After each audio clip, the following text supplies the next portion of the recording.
The weekend of November 15th saw the release of Charlie's Angels, the reboot that maybe wasn't all that hotly anticipated by, well, anyone really, but it had something else going for it. Namely, director Elizabeth Banks in advance stating it was very important everyone go see it. Men in particular. Otherwise, that would enforce the stereotype that men don't go see women do action movies. Alas, neither men, nor for that matter women, could be guilted into seeing it anywhere in the world. The movie opened to a measly 8 million at the domestic box office, less than 30 million worldwide, and it has nowhere of any note yet to open in, meaning it's done for. In this postmortem, I will explore what Charlie's Angels are, why the movie bombed, who director Elizabeth Banks thinks is to blame, and finally, who I think is to blame. Before we begin though, I would ask that if you like the content provided in this video, then leave a like and subscribe. And in the process, make sure to indicate that you want notifications on all videos. If you subscribe to a newspaper or magazine out there in the real world and you fail to read a copy, they won't cancel your subscription, but YouTube kind of works like that. So I'd also like to ask existing subscribers to check that you're still subscribed and that you get notifications on all videos. With that out of the way, let's dive in.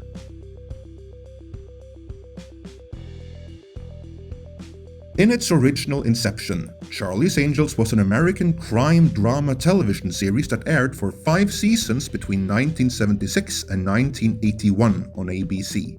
It followed the crime-fighting adventures of 3 women working in a private detective agency in LA under the direction of their boss, the unseen Charlie. Despite mixed reviews from critics and a somewhat spotty reputation for emphasizing the sex appeal of the female leads, Charlie's Angels enjoyed huge popularity with audiences. The story continued in much the same vein in the 2000 reboot directed by McG, but then it was re-envisioned as an action comedy, and this was true for the 2003 sequel as well.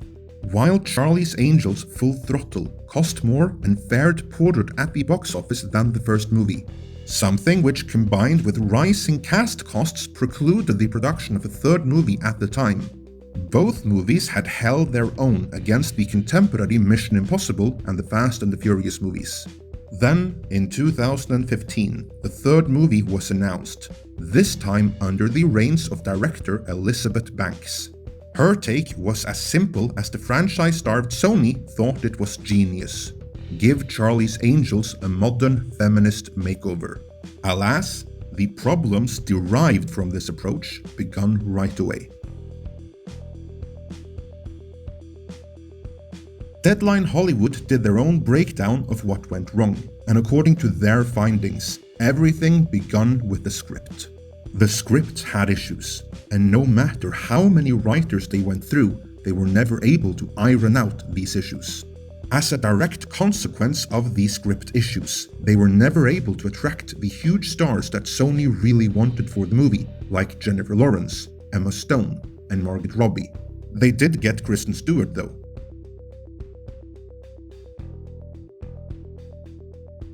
As Deadline Hollywood pointed out, Kristen Stewart's Twilight fame by now is the better part of a decade in the past.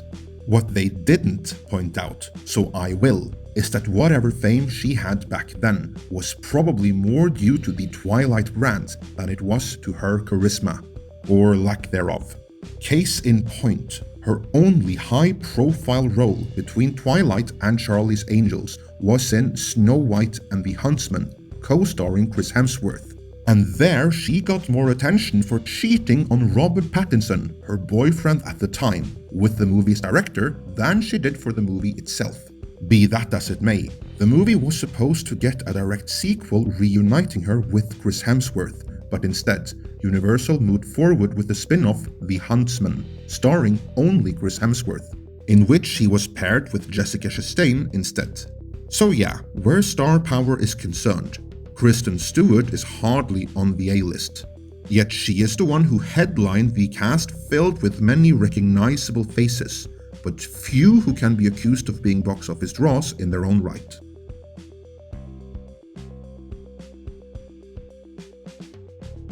Despite the fact that the 2011 reboot series of Charlie's Angels only lasted 8 episodes on ABC, the last time the ladies graced the big screen, they were profitable. So Sony might have thought they had a hit on their hands when greenlighting it. But as the day of release drew ever nearer, it dawned on them that they had a one-quadrant movie on their hands. Its core audience were women between 13 and 39, and it lacked the ingredients, such as action, to sell it to anyone else. The studio then, to their credit, wisely decided to cut the spending on promotion and advertising from 100 million to 50 million. That way, Sony and their various co-investors would each reduce their losses to tolerable levels when the movie inevitably bombed, which it did. In their breakdown, Deadline Hollywood did make some passing references to the woke nature of the movie and to Terminator Dark Fate also having recently flopped. But they didn't put too much emphasis on it.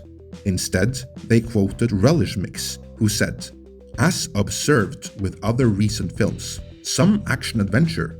Unfortunately, fans say they're steering clear of this one because of its girl-powered messaging." There are those who further the narrative that men are sexist if they don't support girl power movies such as this, and the movie's co-writer and director, Elizabeth Banks, is one of them. She told the Herald Sun that if the movie were to bomb at the box office, that would be sexist. "Look," she said, "people have to buy tickets to this movie too. This movie has to make money. If this movie doesn't make money, it reinforces a stereotype in Hollywood that men don't go see women do action movies." It should be noted that she did go out of her way to ensure the movie would appeal to women only.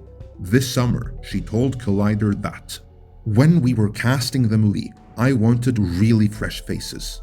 I wanted a diverse cast. It's important that women, the audience for this movie, sees themselves in some part of this movie. I think that's really important. I want the audience to feel a sense of ownership over the film, that they could be in this movie, that they could live in this world. It's a real message. It's a movie that I want to entertain all audiences, but I did want to make something that felt important to women, and especially young girls."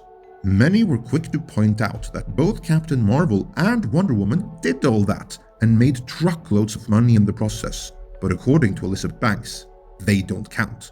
In her words, "Even though those movies are about women, they put them in the context of feeding the larger comic book world. So it's all about, yes, you're watching a Wonder Woman movie, but we're setting up 3 other characters, or we're setting up Justice League." In a later interview with the Wall Street Journal, she defended her decision to make another Charlie's Angels movie that no one really wanted by saying, "You've had 37 Spider-Man movies and you're not complaining. I think women are allowed to have 1 or 2 action franchises every 17 years. I feel totally fine with that." Oh wow, where to begin? Well, for starters, she was in 3 of those 37 Spider-Man movies herself. And there was plenty complaining both times They were rebooted, complaining that continues to this day. So there's that. What is worse though, I think many will have huge issues with the "women are allowed to have 1 or 2 action franchises every 17 years" comment. No one begrudges women any franchises, action or otherwise. If anything, it is men that are not allowed franchises anymore, as so many franchises that used to appeal to, well, both males and females, but due to their nature, more males, have been made female-centric at the expense of the original audience, which was predominantly, but not exclusively, male. Case in point, Stallone's in-development high-end TV series The International starring Dolph Lundgren was rejected by Disney and other networks because it wasn't focused on females. While over at Amazon, and this is the one I personally can't get over, Ryan Condal's Conan the Barbarian series was cancelled due to the inherent toxic masculinity. They went with The Wheel of Time instead, specifically because that could be made female-centric. In her defense though, Elizabeth Banks isn't taking an existing brand and changing it to bring in a new fan base at the expense of the existing one. As she told IndieWire, Charlie's Angels has always been about women, and the DNA of it is about women working together on this team. We're not treading in a male space. Her phrasing, I think, is both divisive and defensive, but she's not wrong. If there is one property where upping the feminism isn't that big an issue, this is it. I mean, the hit song associated with the first Charlie's Angels was Destiny's Child's Independent Woman. The girl power was always strong with that one. But if you put all of Banks' comments together, it does seem like she thinks men are to blame for there not being any more female-driven action franchises, because men don't support the ones that come out every 17 years or so. There are, however, two problems with that narrative, a male and a female one. Let's begin with the male perspective.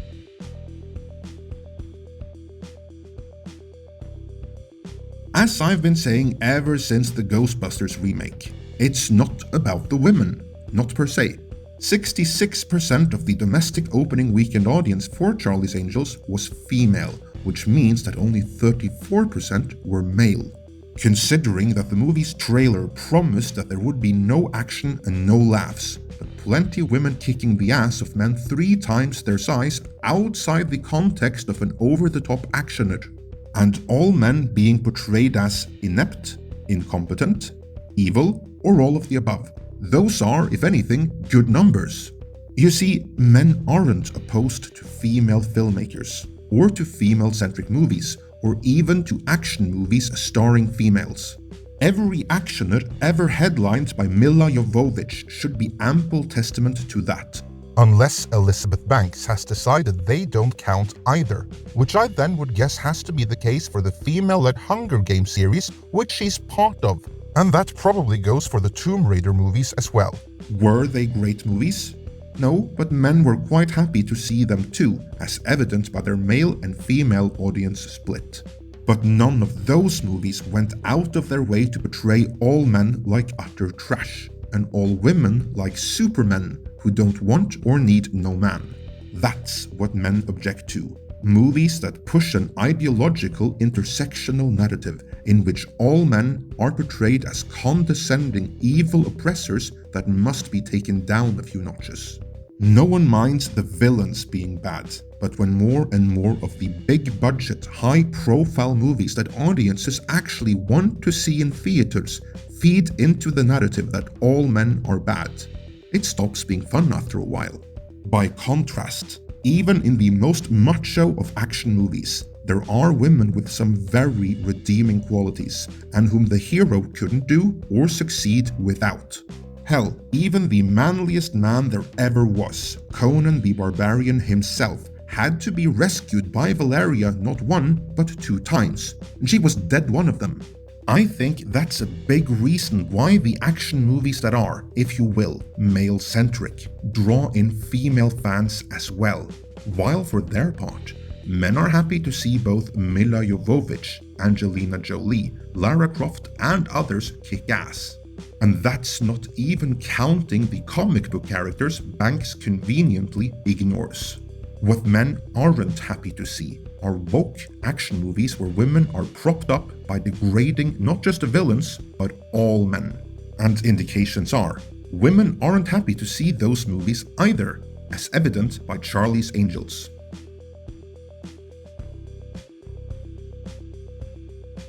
As established earlier, 66% of Charlie's Angels' domestic opening weekend audience were made up of women. Since it opened to a total of 8.6 million, this means that the female audience made up 5.7 million of that total.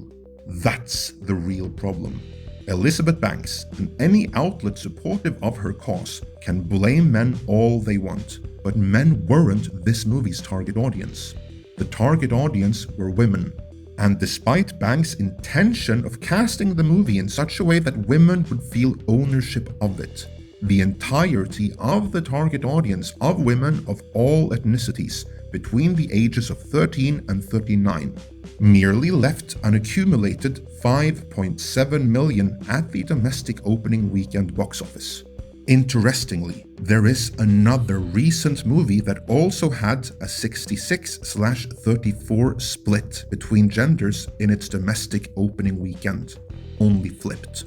That movie was Rambo: Last Blood. It opened to 19 million, and of those, the 34% women contributed 6.46 million. You know what that means? More women went to see Rambo, the most male-driven movie of the year, than went to see Charlie's Angels. That you cannot blame on men. So who is to blame? In my opinion, the powers that be at Sony are ultimately the ones to blame for this. They were the ones that greenlit the movie in the first place, but that is in and of its own a neutral decision. Charlie's Angels was a hit with audiences before, and it could be again. All it would need was the right cast and the right take. But to find that, they needed to pair the movie with the right director, and this is where Sony messed up. They gave it to Elizabeth Banks, who wanted the movie light on action, but heavy on the wokeness, and under whose watch they were never able to get the script good enough that any bankable stars would want to be associated with it. And Charlie's Angels isn't strong enough a brand that it can be relaunched without bankable stars. So, why did Sony agree to all of this? Well, remember this all came together in late 2015 and early 2016, around the time when the female-centric Star Wars The Force Awakens was all the rage. And Sony's own Ghostbusters remake was being touted as the most important movie of the year. Hollywood is one big echo chamber where their own ideas and ideologies are fed back to them by their fellow executives and castmates, as well as in the outlets covering the industry and in the Twitter sphere. But this is all part of the same echo chamber and not indicative of actual reality outside of it. The wokeness that so many in Hollywood are so proud of and so convinced is the way of the future won't be nearly as well received elsewhere. Take China, the second biggest movie market of the world. There, even a whiff of baizu, their word for white left, will kill most movies. That's a big part of the reason why Star Wars didn't take there, and you can rest assured that played a big part in both Terminator Dark Fate and Charlie's Angels utterly tanking there as well. Admitting this might be an issue is painful though. So painful that even those with personal experience in the matter remain in denial. Just look at Paul Feig, who took to Twitter to ridicule those who hinted the movie had been promoted as anti-male. The cognitive dissonance is still so great that even an industry outlet like Deadline Hollywood can't bring itself to point out wokeness as factoring into the movie's demise. But this time, they actually referred to and quoted someone who did. To me, that is a sign that even in Hollywood, people are starting to notice. I think the right Charlie's Angels movie could have done great, but this was the wrong movie. What do you think? Did the movie deserve to be seen by more than the few who showed up for it? Will Hollywood learn anything from its failure? And if so, what lessons will they take away? Let me know your thoughts in the comments.